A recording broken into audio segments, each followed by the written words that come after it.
ఇప్పుడు ఒకసారి ఇటువంటిది ఇది ఒక్కొక్క సచివాలయ సిబ్బంది ఇద్దరిని తీసుకురావాలి. ఇలా మొదలైన తర్వాత ఇది జరుగుతుందా?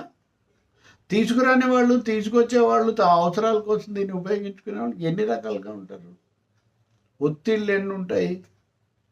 అంటే కుదరనే ఒక అవాస్తవికమైన ఒక పథకాన్ని ఆకాశానికి ఎత్తి ఇప్పుడు దాని అమలు కోసం సిబ్బంది మీద పడితే ప్రభుత్వం చేయాల్సింది తన పరిధిలో ఉన్న నిధులు వాటి ప్రకారం చేయాలి, లేకపోతే కేంద్రం నుంచి తేవాలి, లేకపోతే ఇతరత్ర చేయాలి తప్ప దాతల దగ్గర నుంచి తెప్పించి దాతలకు గ్రహీతలకు మధ్యవర్తిలాగా వీళ్ళు ఉండాలి అనే వాపాన్ని ప్రభుత్వం తీసుకొని దాన్ని ఉద్యోగుల మీదకి మోపటం ఇది ఎటువంటి రాజ్యాంగబద్ధత, ఎటువంటి పాలనా వ్యవహార శైలి?